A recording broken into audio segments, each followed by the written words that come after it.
omulungi atulaba tukyagenda mu maaso ku pulogulaamu yaffe ataakulaba obukulu buwoomya ttooke. Nze Elisa Nicholas Sekitende ku YouTube, TikTok, Facebook ne ku leediyo yo eya CBS. Tukyali ne kitaffe Muzeeyi Philip Luyombo Muluya Mulindwa ow'omutuba gwa Kitubi mu kika eky'Emmamba ogusangibwa Ekitanga mu ssaza ly'e Buddu. Musajja Ngwanguli, musajja ayimiridde, omusajja yaweereza mu gavumenti mu minisitule ey'ebyobulimi ate n'asalawo okuwummula emirimu egyo okwemalira mu mirimu egy'ebyobulimi ng'ayina emmwanyi ze tugenda okulaba obulungi ate n'ateekateeka bulungi n'amaka ge. Era musajja ayina abaana n'abazzukulu abasajja ab'obuvunaanyizibwa ddala omuli ne mwami Edgar Davis Kiberu ow'essomero lya Kinoni Integrated Secondary School abatuteekamu ensimbi mu nteekateeka zaffe zino. Mwami Philip Luyombo ono nga bwe nkugambye wa mutuba mu kika eky'Emmamba wano mu Bwakabaka bwaffe obwa Buganda ate nga yaliko omukulu ow'omuluka. Akola n'emirimu emirala mingi nnyo nga bw'agenda okwongera okutunyumiza. Kati muzeeyi abatulaba baagala okumanya gwani, ozaalibwawa, baakuzaala mwaka ki, embeera eyo ssawo mukama wange tutandikira awo. Neyanziike nkulu Sekitende, sooka okubyaza okubeebaza okujja mu maka gange n'okunnonobayo mujje muwulire ku byenkwatako ebikwatagano ne famire yange.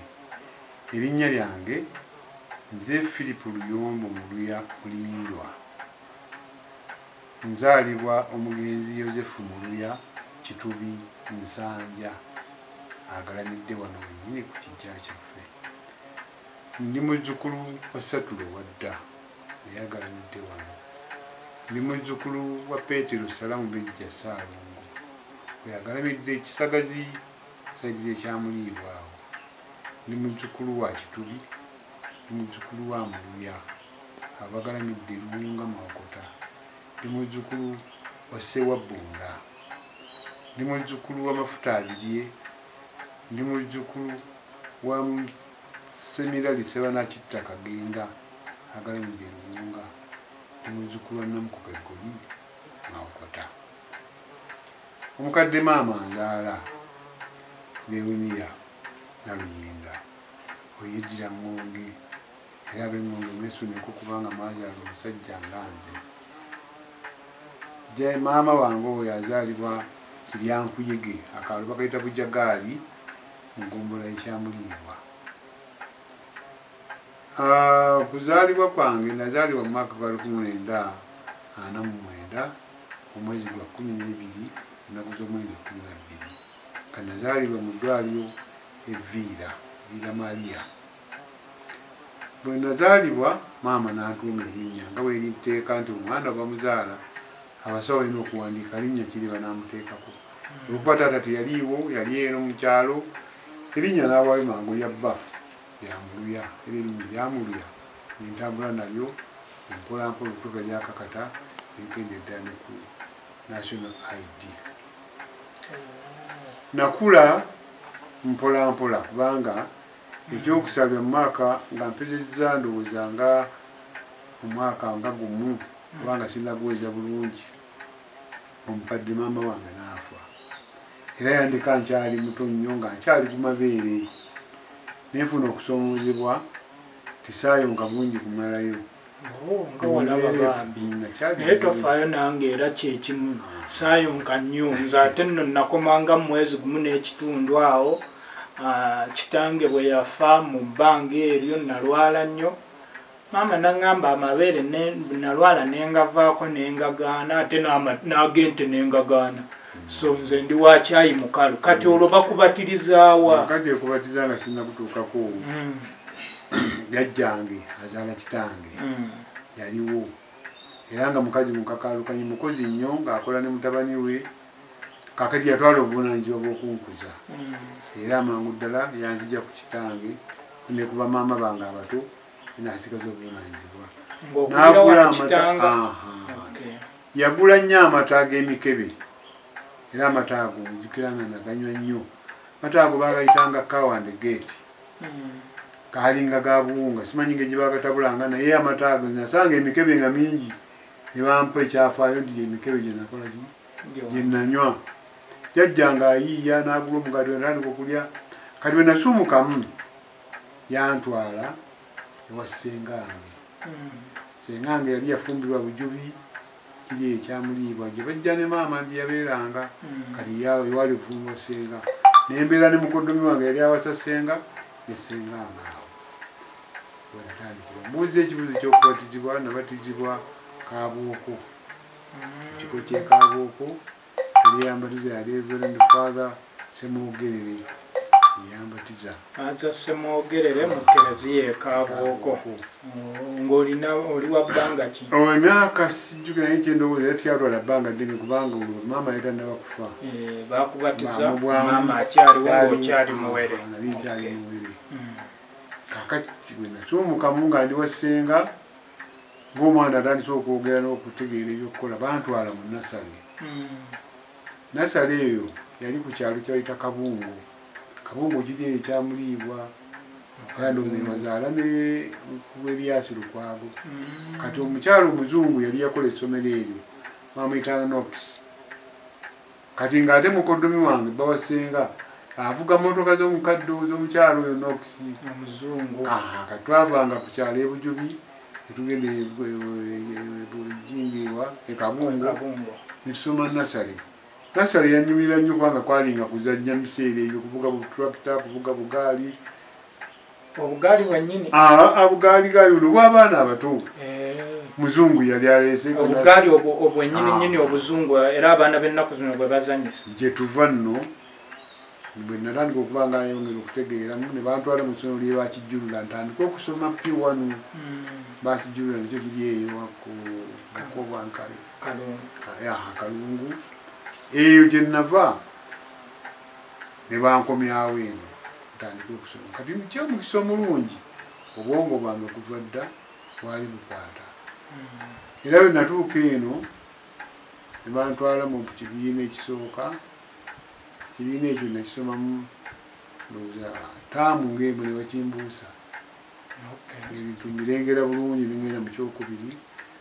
awo nensoma bwe twamalako ekibiina ekyokuna kubanga essomo lyaffe eryekitanga ya subgrade lyali likoma sini primary 4 neongenda eKabooko Kabooko nayingira mu ssomero lyebayitanga St. Stephen's Primary School etandika P5 ensoma P6 era ntitula primary leaving examinations era ng'ebibuuzo byamunamba babiyita PLP primary leaving exams yasetingibanga ba mu biseera ebyo bya diocese ng'amasomero agaffe gali mu mission agagaffe gali bakatukiwalinga NAC Native Anglican Church abaawaga abasiraamu kati nga enkole amasomero agasinga obungi gatambulira mu mission namala primary 6 nenyingira mu junior secondary kakati taata twagala otuzzeeko emabega wano mu buto wano omanye ennaku zino abaana emizannyo gye bazannya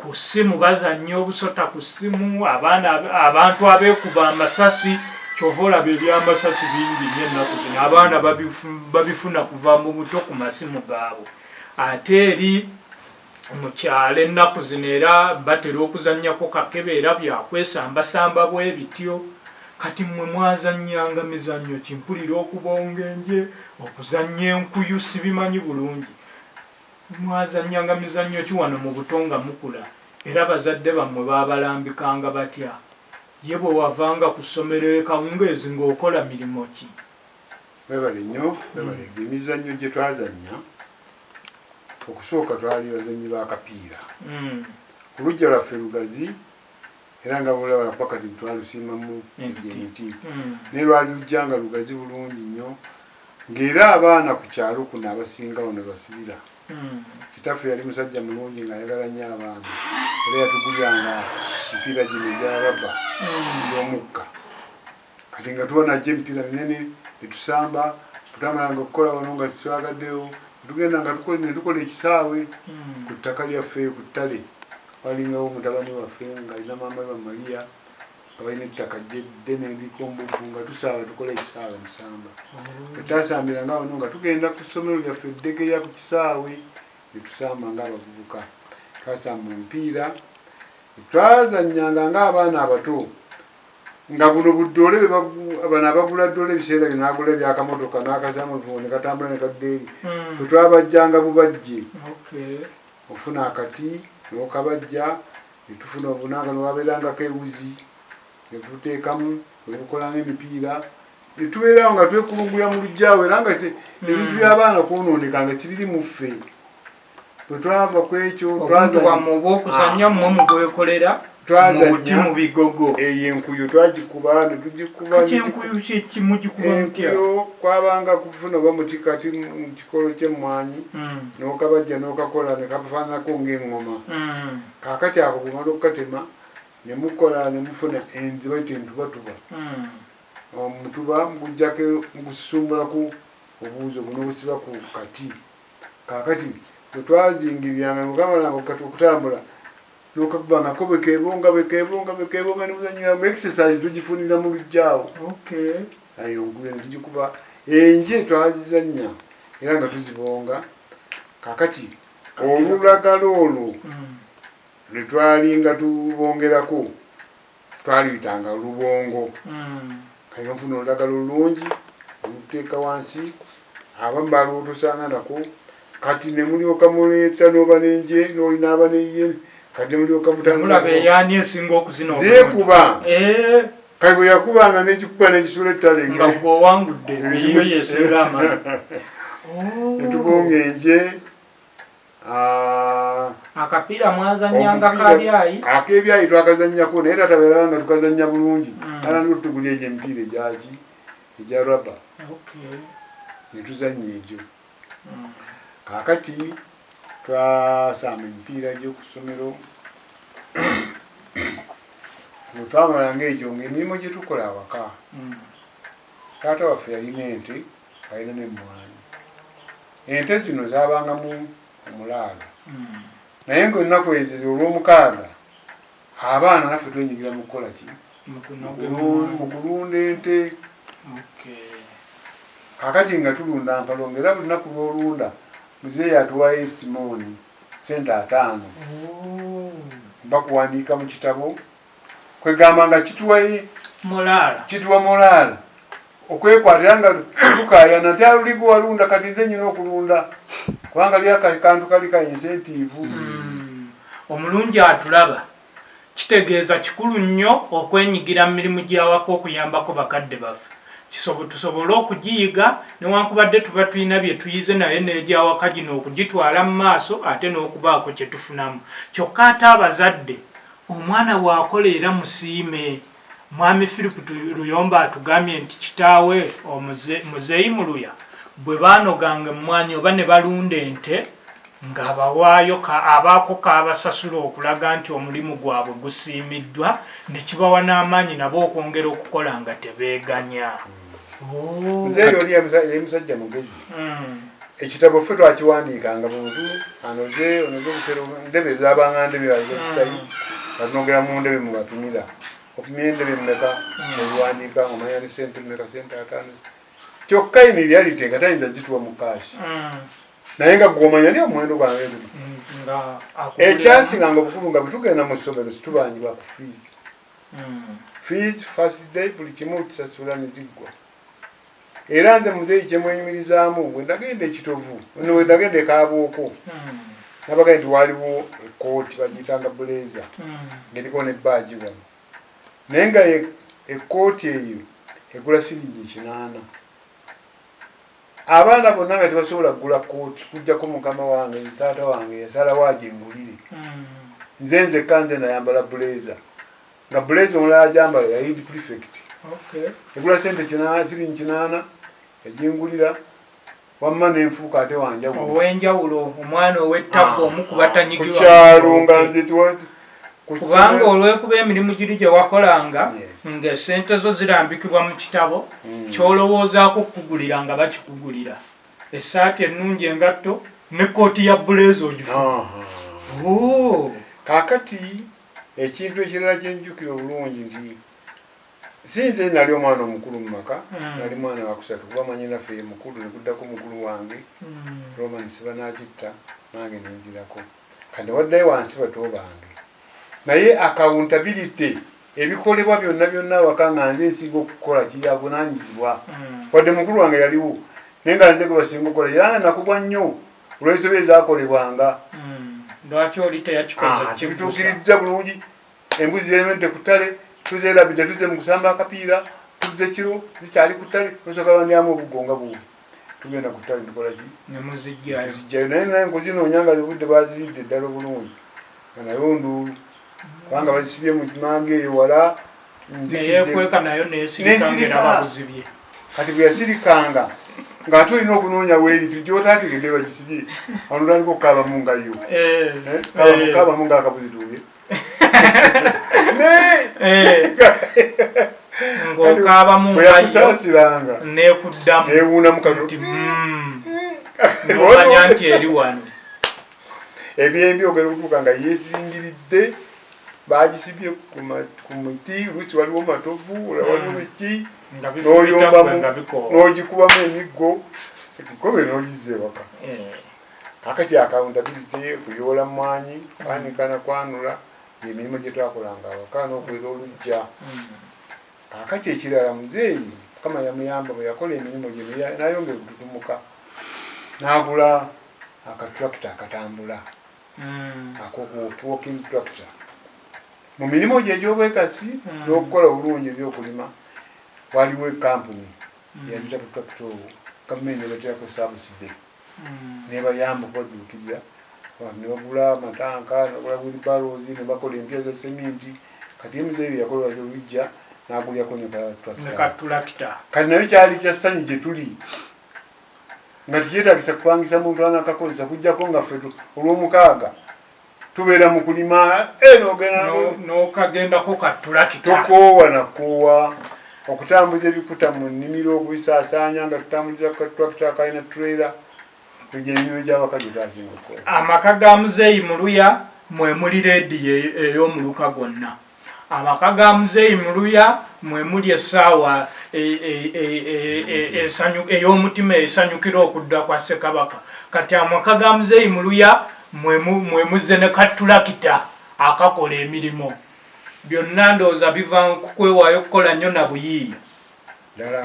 Kati nga mukatambulirako. Nga tukatambulira kati gweyongera okulaga Muzeeyi nti amaanyi agassaamu nnyo mu by'okukola. Taata n'aba mulimi mulungi ate mutegetsi wa ssente. Yasooka okuba nga ateeka ssente mu bbanka. Era mu mbeera mu kusevinga okw'amaanyi n'asooka okugula emmotoka empya bagiyitanga Austin of England. Kali ka box board bakifana tukirako wano. Ndowooza balina we bali awo.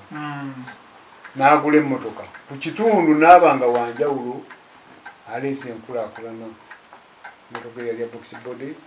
Taata wange omuto Muzeeyi Mpindi n'abanga yakutte okuba driver n'avuga yakolanga emirimu atwala abagenda mu butale Kyawagoonya, Katovu, Kabonera n'abatwala n'abazza.